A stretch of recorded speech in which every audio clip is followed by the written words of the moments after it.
함께 기도하겠습니다. 하나님 아버지 감사합니다. 오늘 우리를 사랑하시고 이 자리에 불러주셔서 믿음으로 예배하게 하신 주님 감사를 드립니다.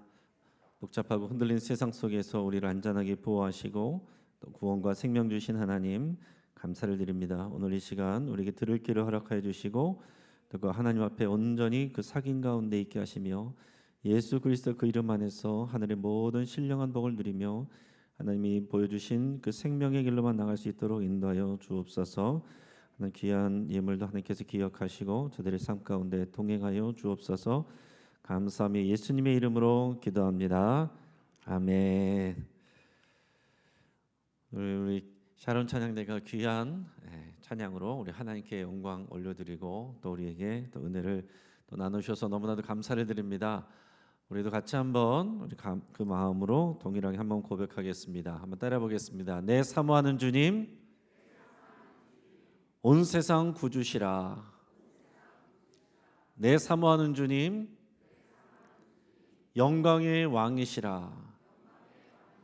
할렐루야. 이것이 우리의 믿음의 고백이 되기를 바랍니다. 그럼 오늘 이 찬양대 고백이 우리의 찬양이 되면 오늘 말씀의 내용은 우리가 다 받은 거나 마찬가지입니다. 이것이 우리의 고백이 되기를 바라요. 지금 우리가 수요일마다 지금 이제 한눈에 보는 성경 이야기해서 창세기부터 요한계시록까지 하나의 이야기로 이렇게 말씀을 나누고 있습니다. 또 배우고 있습니다. 이 성경 66권을 크게 7가지 트랙으로 나누어서 우리가 보게 되는데 제일 처음이 이제 모세오경이고 그 다음에는 왕정시대 500년이고요. 그 다음에 페르시아를 배경으로 하는 7권의 책이고 그 다음에 신구약 성경 사이 중간에 중간사 시대 400년 그 역사가 있고요. 그 다음에 복음서 4권, 그 다음에 사도행전 30년의 역사와 그리고 이제 공동서신 9권의 이야기, 그렇게 해서 66권의 이야기가 창세기부터 요한계시록까지 크게 보면 7가지 트랙으로 7가지 트랙으로 이렇게 나누어서 이해를 할 수 있습니다. 그 중에 처음이 우리 성경을 읽을 때 가장 기본이 베이스가 되는 것이 모세오경입니다. 그리고 이 7트랙에서 모세오경과 같이 그 내용을 읽는 것이 그 다음에 나오는 여호수아, 사사기, 룻기인데 룻기도 사사 시대 배경이기 때문에 이제 그 사사기까지의 내용이에요.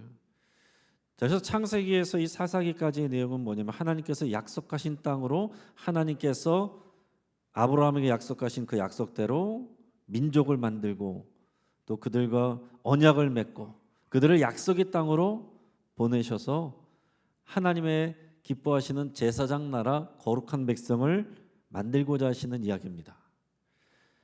근데 그 다음부터는 이제 왕정시대, 오늘은 우리가 왕정시대 500년에 대해서 우리가 배웠는데요. 그 앞에까지가 왕정시대 앞에까지가 이 모세오경의 중요한 내용이에요. 제사장 나라를 세우고자 하는데 그 다음이 이어지는 것이 왕정시대 500년인데 왕정시대가 세워지는 것은 하나님이 원하신 뜻이 아니었습니다. 하나님이 원하신 것은 하나님이 직접 왕이 되셔서 다스리시는 제사장 나라 거룩한 백성을 만들기 원하신 거예요. 그래서 출애굽기를 비롯한 모세오경을 통해서 광야에서 훈련시키고 거기서 또 광야 체험하게 하시고 또 언약을 맺으시고 성막을 가르쳐서 또 예배를 가르쳐 주시고 그렇게 훈련시켜서 여호수아를 통해 약속의 땅으로 들여보냈습니다. 5년 동안 정복 전쟁을 통해서 거기서 이제 정착을 하게 돼요. 그러고서는 이제 제사장 나라가 펼쳐지면 되겠죠. 제사장 나라가 펼쳐지면 되는데 여기 들어와서 정착하는 사람들은 처음에 믿음으로 들어왔는데 시간이 지나면서 해이해집니다.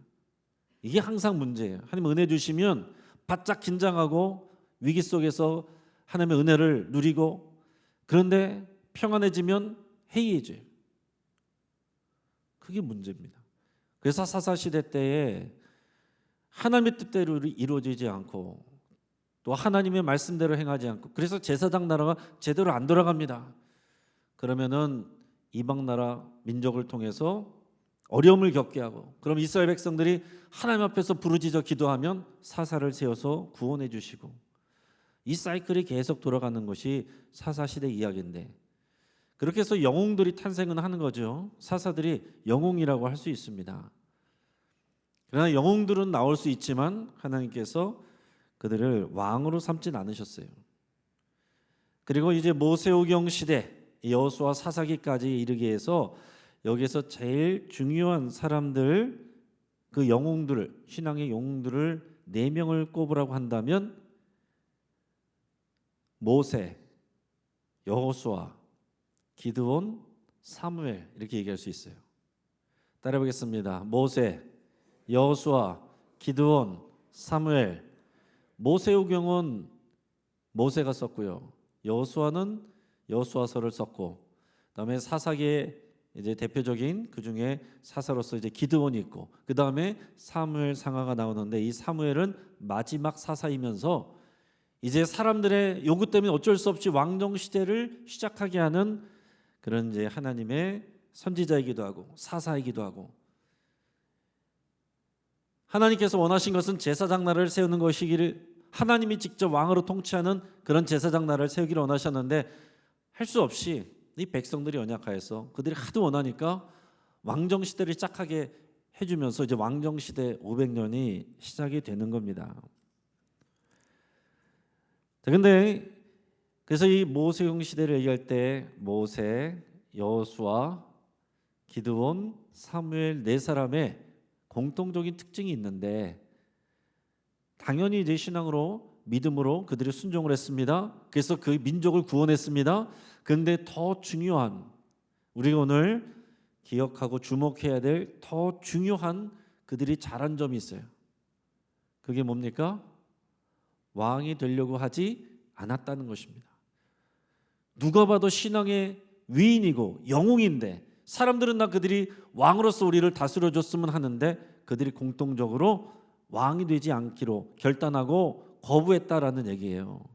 그게 중요하다는 얘기입니다. 여러분, 우리는 왕정 시대에 살고 있지 않습니다. 우리는 공화정 시대에 살고 있어요. 공화정이란 것은 왕이 아닌 다른 사람이나 집단이 통치하는 그런 제도를 통틀어서 공화정이라고 얘기를 합니다. 그러니까 왕정 시대가 아니라는 얘기예요. 그래서 지금은 우리가 최고의 지도자를 대통령이라고 뽑는데, 여러분, 대통령은 5년마다 바뀝니다. 대통령 되기도 어려운데, 이번에 구청장 선거, 보궐선거 있었지만 구청장 되기도 얼마나 어렵습니까? 구청장 되기도 어려운데 대통령 되는 건 얼마나 어려워요. 그러나 돼도 5년짜리다라는 얘기입니다. 그런데 왕은 죽을 때까지 하는 게 왕이에요. 그리고 또 아들에게 세습하는 게 왕입니다.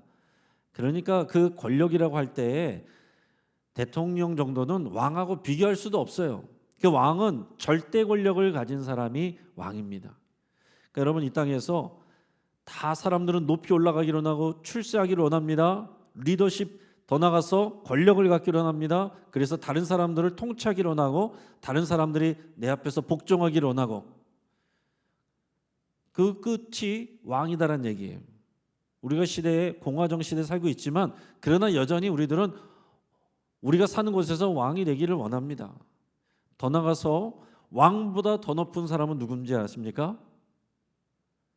왕보다 더 높은 사람은 왕들을 다스리는 제국의 황제예요. 나라의 왕이 있는데 그 나라들을 신하로 다스리는 사람이 제국의 황제입니다. 아무나 그 제국의 황제가 되는 게 아니죠. 뭐 우리가 예를 들어서 진시 황제나 그리스의 알렉산더 대왕이나 뭐 몽골의 칭기스칸 같은 사람들이나 많은 나라들과 민족을 정복하고 그들을 통치했던 왕들의 왕, 그런 사람들을 황제라고 얘기를 합니다. 나폴레옹 같은 사람도 황제가 되기를 꿈꿨으나 결국엔 실패한 사람이죠. 그러니까 사람들은 왕이 되기를 원하고 더 할 수 있으면은 왕들의 왕이 되기를 원해요. 끝까지 올라가기를 원합니다. 사람의 기본적인 성공 욕구가 있고 높이 올라가고자 하는 욕구가 있고, 그것이 교만으로 이어지기 쉽다라는 얘기입니다. 그래서 지금도 왕정 시대가 아님에도 불구하고 우리들의 말이나 이런 것들을 보면은요, 이 왕정 시대를 배경으로 하는 그런 말들을 잘 씁니다. 그래서 대통령이 남의 말 안 듣고 자기 마음대로 하면은 제왕적 통치한다, 왕노릇한다, 이런 표현들을 신문에서도 하는 거죠. 또 그 주변에서 바른 말 하지 않고 아첨하는 사람들을 지금도 간신배라고 표현하는 거, 그 왕정 시대에 쓰는 그런 말이잖아요. 그뿐만이 아니라 각계 각층의 그런 여러분 그 현장에서 전문가들, 그 전문가들 중에서 가장 잘하는 사람들은 대부분 사람들이 거기다가 왕이라는 말을 붙이는 걸 좋아합니다. 뭐 초밥을 잘 만들면 초밥왕, 뭐 요리를 잘 만들면 요리왕, 암송을 잘하면 암송왕, 뭐 영어 다독왕, 심지어 어떤 사람은 남자분들이 검사를 했는데 정자가 많다고 정자왕, 네? 뭐 끝판왕, 투자왕. 그 봐보세요. 주변에 보면 그렇게 왕자 붙이는 걸 사람들이 다 좋아합니다. 그러니까 지금은 공화정 시대이지만 누구나 왕이 되고자 하는 마음이 다 있다는 거예요. 그러나 때로는 왕이 되지 않으려고 노력하는 사람들도 있습니다. 우리 영신 성경 강좌 때 말씀드린 적도 있는데, 미국의 초대 대통령이 미국 워싱턴, 조지 워싱턴 대통령입니다. 이제 왕정 시대가 흔한 시대에서 처음으로 이제 공화정을 시작을 하는데 초대 대통령이 됐어요. 근데 백성들도 대통령이 뭐야? 잘 모릅니다. 조지 워싱턴도 처음에 대통령이 됐는데 아직 잘 인식이 안 돼 있었어요. 그래서 자기 자신도 대통령이 그냥 왕처럼 지내는 건 줄 알았습니다. 그래서 왕처럼 이렇게 하면서 막 각 지역을 돌아다니고 대접받고, 백성들도 그 국민들도 조지 워싱턴을 마치 왕처럼 이렇게 막 대했어요. 근데 이제 왕은 이제 5년 만에, 또 거기는 4년 만에 이렇게 바뀌잖아요. 하고서 2번을 했습니다. 근데 시간이 지나면서 점점 알게 된 거예요. 워싱턴 대통령이 이건 왕이랑 다른 거구나. 대통령은 군림하는 존재가 아니구나. 백성들이 선택해서 뽑히고 섬기는 사람이구나. 이거를 깨달았습니다. 그래서 대통령이 2번 하고 끝날 때에 여전히 국민들은 조지 워싱턴이 왕으로 우리를 다스려줬으면 했습니다. 그래서 계속해서 대통령을 해주세요. 계속 우리를 다스려주세요. 그런데 워싱턴 대통령이 딱 잘랐습니다. 나는 하지 않겠습니다. 하고 싶지 않아서가 아니에요. 너무나도 하고 싶죠. 그 권력의 맛을 봤는데. 그러나 내가 만약에 한 번 더 한다면 이후에 사람들은 장기 집권을 하기 위해서 술수를 쓰고 또 서로 싸우고 난리가 날 겁니다. 그러면서 나라를 위해서, 백성을 위해서 스스로 대통령에서 물러났다, 대통령이 되지 않았다라는 이야기가 있습니다. 근데 앞에서 우리가 말씀드렸던 모세나 여호수아나 기드온이나 사무엘도 마찬가지로 그들은 영웅이었습니다. 나라와 민족을 구했습니다. 백성들이 다 좋아했습니다. 우리를 다스려 주십시오. 우리의 왕이 되어 주십시오. 간절히 원했는데 공통적으로 그들은 다 나는 왕이 되지 않겠소. 나는 당신들을 다스리지 않을 겁니다. 왜 그랬겠어요? 하나님이 만드시고자 하는 이 제사장 나라 거룩한 백성, 그 시민으로 사는 것이 훨씬 더 귀한 것이라는 것을 알았기 때문에 그렇습니다. 그리고 이 나라의 진정한 왕은 사람이 아니라 여호와 하나님입니다. 이것을 분명하게 믿음으로 고백하기 때문에 스스로 왕이 되지 않았다라는 얘기예요. 그 중에서 오늘 우리가 읽은 말씀은 사사기에서 이제 기드온에 대한 내용입니다. 여러분, 기드온이 사사로 있던 시절에 오늘 사사기에서 6장에서 8장까지 기드온 이야기를 길게 다루고 있는데요. 그 당시에 이스라엘 민족을 괴롭혔던 민족이 미디안이라는 민족이었습니다. 추수 때만 되면 갑자기 탁 나타나가지고 모든 이런 곡식들을 다 쓸어가고 훔쳐가고 뺏어가고, 그러니까 정말 살 수가 없습니다. 그러니까 이스라엘 백성들이 미디안을 피해서 산에 올라가서 웅덩이를 파고 굴을 파고 거기서 살고 있어요. 이렇게 비참한 상황 속에서 살고 있습니다. 경제적으로도 너무 궁핍합니다. 그럴 때에 백성들이 하나님 앞에 부르짖었습니다. 하나님, 이스라엘 백성들을 우리를 구원해 주십시오. 우리를 구원해 주십시오. 저 미디안 민족에게서 우리를 구원해 주십시오. 그래서 하나님께서 이제 신앙의 위인을 사사를 선택하시는데 그 사사가 기드온이었어요. 근데 재밌는 것은 기드온은 어떤 사람이었냐면은 누가 봐도 탁월하고 용기 있고 리더십이 강한 그런 사람이 아니라 굉장히 소심한 사람이었습니다. 앞에 나서는 걸 싫어하고 또 조용하게 지내는, 조용한 걸 좋아하는 내성적인, 아마 요즘 MBTI로 말하면은 E가 아니라 I 성향의 혼자서 조용히 있는 것을 좋아하는 그런 소심한 착한 청년이었단 말이에요. 근데 하나님께서 그를 찍어서 부르셔서 기드온에게 말씀하시기를 큰 용사여 여호와께서 너와 함께 하신다. 이 나라 민족을 위해서 일해라. 그 웬만한 사람은 기뻐했을 텐데 이 소심하고 또 나약하고 순수한 이 기드온 이 청년은 못한다고 그랬어요. 아니 어떻게 내가 이런 일을 합니까? 나는 못합니다. 그런데 하나님께서 재차 말하기를 아니다. 내가 너와 함께 할 것이고 네가 미디안 자손들을 마치 한 사람을 해치우듯이 그렇게 처리하게 될 것이다. 이렇게 약속을 줍니다. 그랬더니 기드온이 어떻게 해요? 워낙 소심해서 겁이 많아서 정말 그러면요 징표를 보여주세요. 그래서 하나님께서 징표를 보여줍니다. 기드온이 가져온 고기와 무교병 바위에다 올려놨는데 하나님께서 갑자기 불이 나와서 그것을 다 태워버렸어요. 이건 정말로 하나님께서 징표를 보여주셨습니다. 그랬더니 기드온이 그럼 이제 용기를 내서 나가겠습니다가 아니라 거꾸로 또 내가 하나님을 봤으니 나 죽게 생겼습니다. 그러고서 또 이제 막 괴로워하는 거예요. 나 이제 죽는 거 아닌가? 나 하나님을 봤으니 죽으면 어떡하는가? 여러분 인간적으로 보면 얼마나 이런 참 소심하고 안타깝고 아쉽고 이런 사람입니까? 이런 사람을 이런 청년을 어디다 데려다 쓰겠습니까? 그런데 하나님께서 그런 사람을 쓰시는 거예요. 여러분 교회 일도 나 없으면 안 돌아가지 그런 사람을 사용하기보다는 나는 못해요. 그러나 하나님께서 하라고 하시면 순종하겠습니다. 이런 사람을 씁니다. 실력이 탁월한 사람들은 항상 문제를 일으켜요.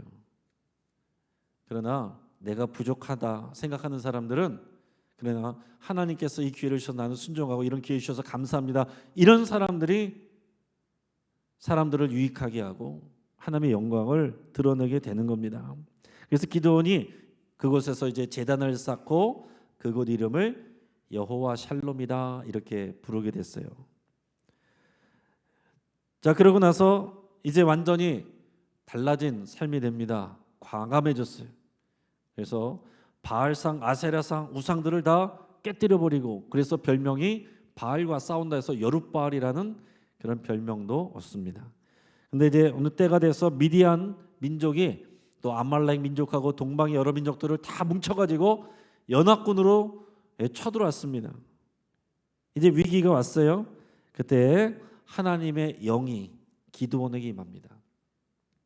그럼 기드온이 대단해서 하나님의 역사를 하는 거 아닙니다.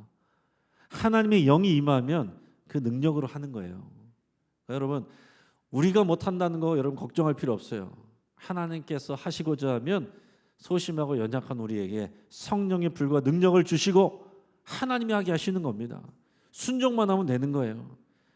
기드온이 나팔을 불고 전국에서 병사들을 모읍니다. 군대가 모였어요. 군대가 모였는데 몇 명이 모였습니까? 32,000명이 모였습니다.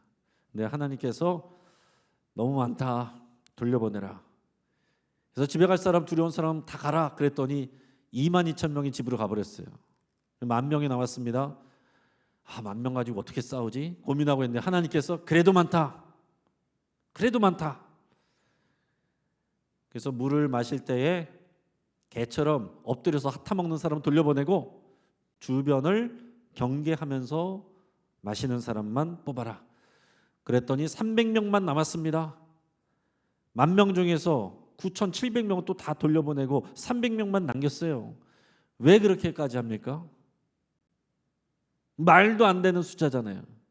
그래야 이 전쟁은 하나님이 하신다는 것을 보이기 때문에 그렇습니다. 32,000명이 했으면요 우리가 했다 이럴 겁니다. 10,000명이 했으면요 우린 영웅이다 그랬을 거예요.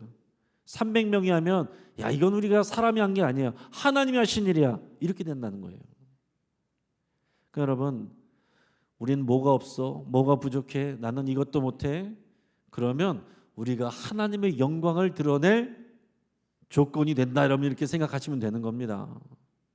나는 못하지만 나를 통해서 능력 주시고 역사하시는 하나님의 영광을 드러낼 수 있는 그런 조건이 되는 거예요.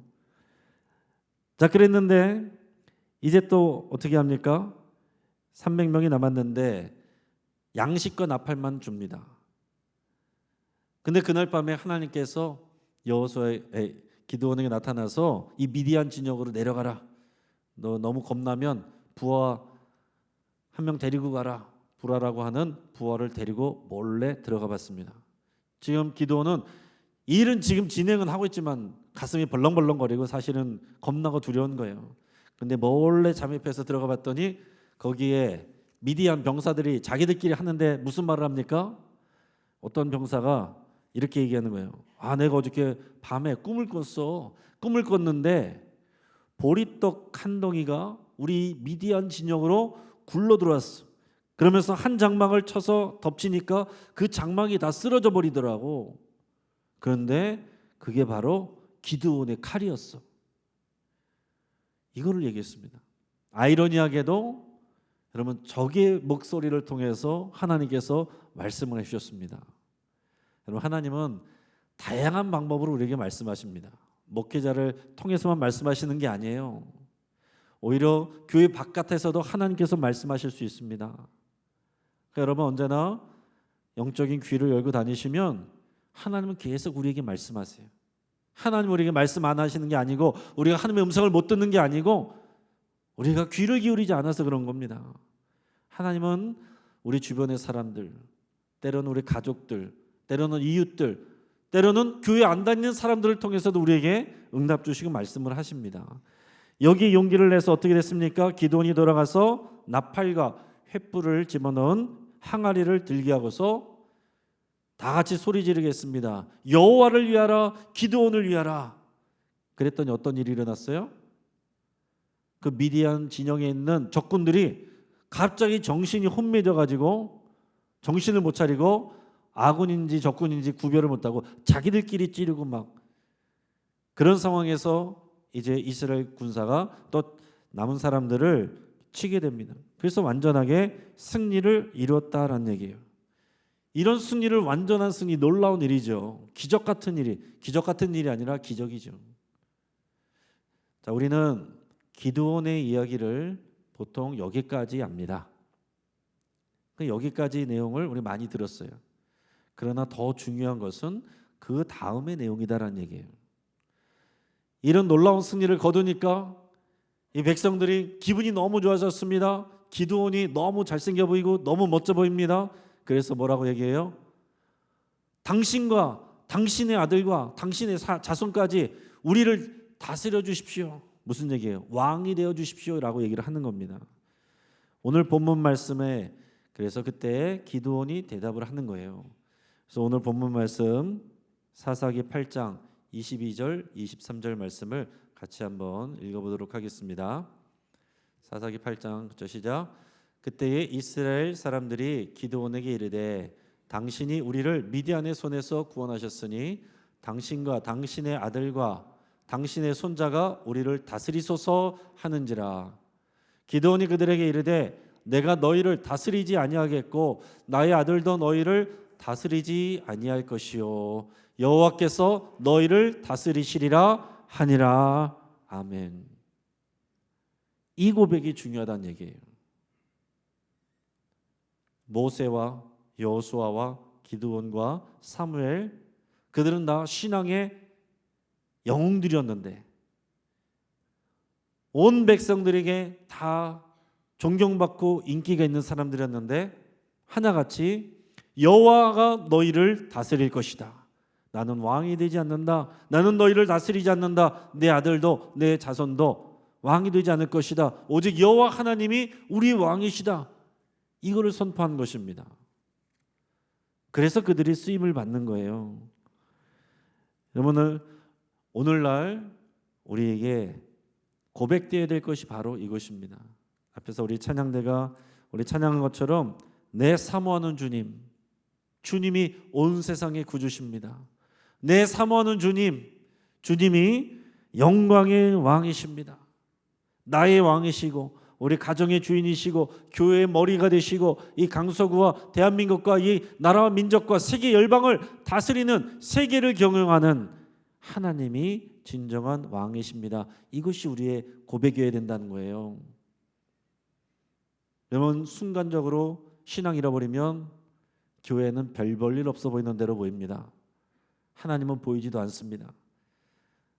그냥 교회 다니는 사람들끼리 서로 좋고 위로받고 거기서 은혜 받고 그런 정도로 보여요. 그러나 아닙니다. 여러분, 지금 중동의 사태나 러시아 우크라이나의 사태나 세계 경제나 이 모든 것 가운데 하나님이 통치하시고 운영하시고 다스리고 계십니다. 하나님은 세계와 역사를 경영하시는 하나님이세요. 온 땅의 왕이십니다. 온 세상의 구주십니다. 정말로 이게 우리의 고백이 되어야 되는 거예요. 더 나아가서 예수님이 우리의 주님이십니다. 성령님이 나를 인도하십니다. 이게 우리의 믿음의 시작이죠. 그리고 교회에서만 고백하는 것이 아니라 교회 밖에서, 여러분 가정에서 가정의 예배자로서 이 고백을 하고, 여러분의 삶의 자리에서 또 이 고백을 하고, 교회에서 영적 예배자로 이 고백을 하고, 이게 우리가 이 믿음으로 사는 것입니다. 여러분, 우리가 주제표와 또 캠페인을 할 때 아무 생각 없이 하면 안 돼요. 이런 기도원이 고백한 이 믿음 가지고 우리가 이 의미가 무엇인지를 알고서 하는 게 중요하다는 얘기입니다.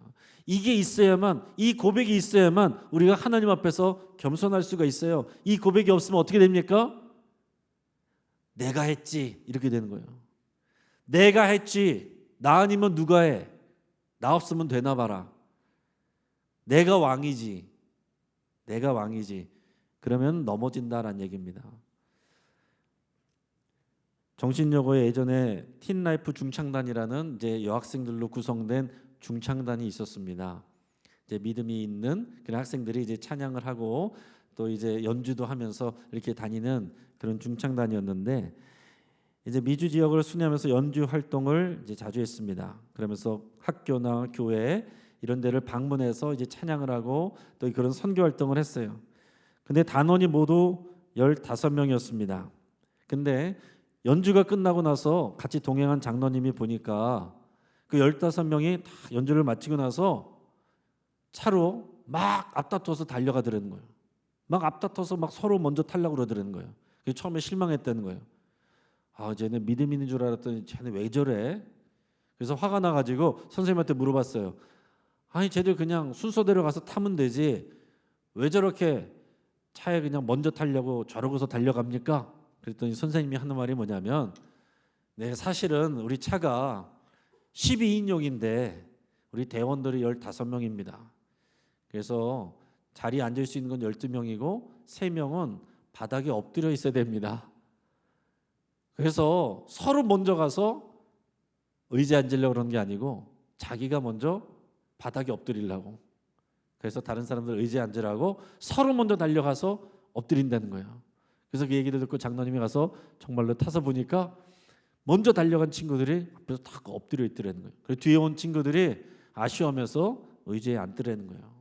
너무 감동이 돼가지고 이분이 15인승 차량을 선물로 사줬다는 그런 내용이 있어요. 여러분, 사람들은 그렇습니다. 우리의 자신의 위치나 또 소유나 입장을 내세워서 엎드리지 못하면 하나님의 은혜를 누리지 못합니다. 여러분, 세상에서는 고개를 숙이면, 내 잘못을 시인하면, 엎드리면 지는 거라고, 바보라고 그렇게 말합니다. 교통사고가 나도요, 내가 냈어도 절대로 미안하단 말을 안 해요. 책임을 더 져야 될까 봐. 내가 사고를 내서 사람이 병원에 입원했는데도 보험회사에다 맡겨버리고 찾아가서 미안하다는 말도 안 합니다. 손해볼까 봐. 여러분, 또 우리가 살아가면서 또 교회 안에서 교회 바깥에서 엎드리지 않고 내 뻣뻣하게 서가지고 그렇게 있을 때 하나님의 은혜를 경험할 수가 없습니다. 처음에는 나 이 기드온처럼 겸손하게 시작합니다. 그러나 많은 사역자들도 어느 순간 뻣뻣해지고 어느 순간 왕노릇하다가 순식간에 넘어지는 사람들이 한두 사람이 아닙니다. 기드온과 사무엘까지도 다 이렇게 왕이 되지 않겠다고 했는데 결국은 사무엘이 기름 부어서 처음으로 세운 사울왕이 어땠어요? 사울왕도 기드온 같았습니다. 부끄러움이 많고 겸손하고 사람들 앞에 나서기 부끄러워하고 그랬는데 왕이 되고 나서 권력을 누려보니까 자신감이 생깁니다. 다들 자기 앞에서 조아리고 내가 한마디 말만 해도 다들 굽신거리고 권력의 맛을 보니까 사람이 바뀌기 시작하는 거예요. 정말 우리의 권력이란 건 멀지 않습니다. 작은 권력도 다 권력이에요. 뭐 어디 가서 다 거기서 뭐 회장 뭐 총무 이런 거 조금만 맡겨도 거기 안에서도 우리가 다 이렇게 어깨에 딱 힘이 들어가고 완장차면요 사람이 달라집니다. 저도 예전에 말씀드린 적 있지만 군대 갔을 때 저는 중간부터 군종을 했는데 군종은 어떤 거예요? 항상 다른 사병들을 섬기고 다 그렇게 하는데 저도 이제 내무반 생활하면서 그 중대에서 가끔 이제 돌아가면서 완장을 찰 때가 있어요. 병장 때. 그럼 그 중대 안에서 그 소대 안에서 완장 차면 최고거든요. 그러면 나도 모르게 거만해져요. 제가 거만해져가지고 아침에 딱 일어나면 완장 차고 딱 뭐 이런 거 메고서 딱 좀 나도 모르게 거만하게 딱 앉아 있어요. 그러면 이제 부하 또 이제 밑에 친구들이 막 이렇게 청소를 하면은 발 살짝 들어서 그 밑으로 청소하게 하고 뒤로 청소하면 살짝 비켜주고 그러고 딱 이렇게 있다가 시간 되면 다들 나만 쳐다보고 있습니다. 밥을 제가 먹으러 가자고 해야만 가거든요. 완장 찬 사람이 가자 그러면 갑자기 그 젊은 친구들이 우다다당탕탕 해가지고 앞에 딱 내가서 줄을 딱 서 있습니다. 그럼 나는 또 무슨 마치 두목이라도 된 것처럼 천천히 나가서 그 위에서 뭐 이제 기억도 잘 안 나지만은 뭐 행진간에 뭐 군가한다. 군가는 뭐뭐 출발 그러면 다들 뭐 딱 식판 차고서 막 이렇게 군가 부르면서 가면은요. 그게 그렇게 기분이 좋아요. 네, 여러분 우리가 사람은 어디서나 왕이 되기를 원하고 그런 권력의 자리를 가기를 원하는데 사울 같은 이도 왕이 되니까 교만해지더라는 얘기입니다. 작은 거라고 생각했어요. 아말렉하고 전쟁을 하는데 사무엘이 기다리라고 그랬는데 그걸 못 기다리고서 자기가 제사를 지내버리죠. 전쟁을 할 때 하나는 남기지 말고 적의 것을 다 진멸하고 불살라버리라고 그랬는데 내가 볼 때 아까워요. 그래서 그걸 남겨놨어요. 좋은 거, 좋은 외투, 그리고 가축들, 상태 좋은 놈들 이런 걸 싹 모아놨습니다. 그러면서 말은 이거 하나님께 드리려고 그러는 거예요. 하나님께서 그때 사울왕을 버립니다. 그럼 만약에 한 회사가 유능한 신입사원을 뽑는다고 할 때 만약에 예수님의 12제자를 다 컴퓨터로 다 경력이나 학력이나 그의 성품이나 이런 거를 다 분석해서 일꾼으로 쓴다고 하면 어떻게 될까 하는 것을 누군가 이렇게 글을 써놓은 게 있습니다. 이렇게 써놨어요. 아마 컴퓨터에 분석을 하면 이렇게 나올지도 모른다는 거예요. 야고보와 요한은 매우 이기적인 사람이다. 도마는 매사에 의심이 많고 부정적인 성격의 소유자이다. 베드로는 성격이 급해서 실수할 가능성이 높다. 안드레는 너무 내성적이어서 매사의 추진력이 떨어진다. 야고보는 혁명가적인 기질이 있어서 위험한 존재다. 세례 출신 마태는 자신의 이익만을 추구하는 이기적인 사람이다. 그리고 나서 마지막에 제자들 중 적격자는 가룟 유다뿐이다. 그는 학식과 경험을 겸비한 인물이고 냉철하게 사리 판단을 하는 자이고 실업가의 감각과 사교성을 지닌 자이다. 그렇게 평가받을 수 있다는 거죠. 성경에 나온 내용들을 바탕으로 생각을 해보면 근데 여러분 어떻습니까? 똑똑하고 냉철하고 재정을 맡았던 가룟 유다 그가 실패했고 누가 봐도 실수투성이고 불같이 화를 내고 넘어지고 그러던 다른 제자가 하나님 나라의 쓰임을 받았습니다. 우리가 가지고 있는 것은 결국 하나님이 주신 거예요. 그것을 가지고 우쭐거릴 때, 더 나가서 왕이 되려고 할 때 우리는 다 넘어집니다. 그러나 내가 부족합니다. 나는 연약합니다. 나는 죄인입니다. 나는 은혜 받은 자입니다. 하나님이 나의 왕이십니다. 예수님이 나의 주님이십니다. 성령님을 앞서가지 않겠습니다. 기도를 앞서지 않겠습니다. 이 고백할 때 하나님께서 우리를 사용하십니다. 이건 성경의 역사 가운데서 계속해서 있었던 일이고 지금도 그렇습니다. 오늘 내가 철저하게 하나님 앞에서 낮은 자로서 우리의 왕이 하나님이심을 고백하며 믿음으로 쓰임받는 저와 여러분 되기를 주의 이름으로 축복합니다. 같이 한번 기도하겠습니다.